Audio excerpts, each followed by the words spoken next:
नमस्कार मित्रांनो, आरजे मराठी या चॅनलवर आपले स्वागत आहे। तर लाडकी बहीण योजनेच्या अर्जाची छाननी केली जाणार आहे।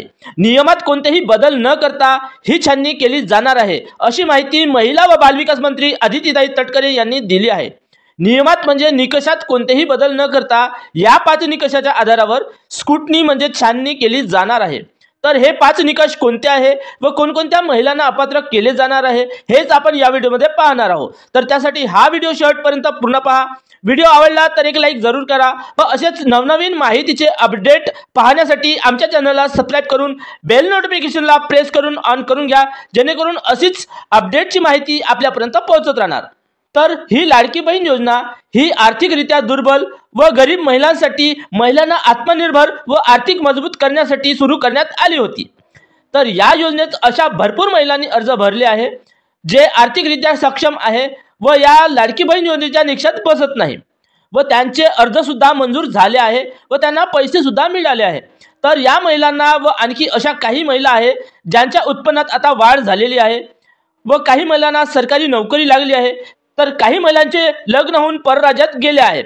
अशा महिलांच्या अर्जाची पडताळणी केली जाणार आहे। तर महिला व बालविकास मंत्री अदितीताई तटकरे यांनी हे स्पष्ट सांगितलं आहे की निकषात कोणतेही बदल न करता जे निकष या योजनेमध्ये अगोदरच आहे त्याच निकषाच्या आधारावर स्क्रूटनी म्हणजे छाननी केली जाणार आहे।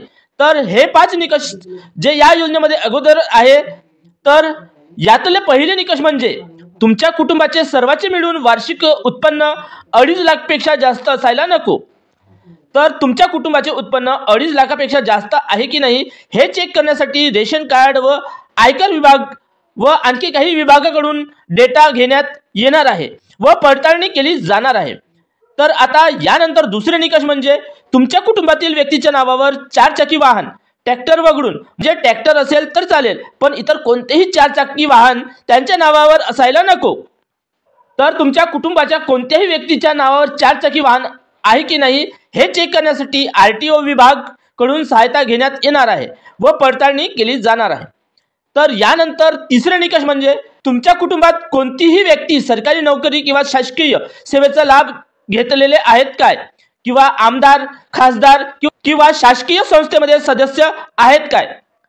तर यानंतर चौथे निकष म्हणजे तुम्ही इतर कोणत्याही शासकीय योजनेचा 1500 रुपयापेक्षा किंवा त्यापेक्षा जास्त लाभ घेत असायला नको, जसे की संजय गांधी निराधार योजना व इतर आणखी कोणतीही योजना।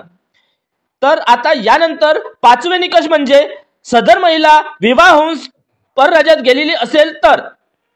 हे आहे लाडकी बहीण योजनेचे 5 निकष। याच निकषाच्या आधारावर स्क्रूटनी म्हणजे पडताळणी केली जाणार आहे आणि या निकषाबाहेर ज्या महिला आढळून येईल त्या महिलांना या योजनेच्या बाहेर केले जाणार आहे, त्यांना अपात्र केले जाणार आहे।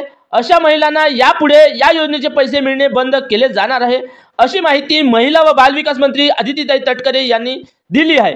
तर ही माहिती कशी वाटली हे तुम्ही कमेंटमध्ये कळवा व व्हिडिओ आवडला असेल तर व्हिडिओला लाईक जरूर करा व आणि अशीच नवनवीन अपडेटची माहिती पाहण्यासाठी आमच्या चॅनलला सबस्क्राइब करून घ्या। तर मी राहुल जवादे पुन्हा भेटू एका नवीन व्हिडिओमध्ये। तोपर्यंत गुड बाय, जय हिंद, जय महाराष्ट्र।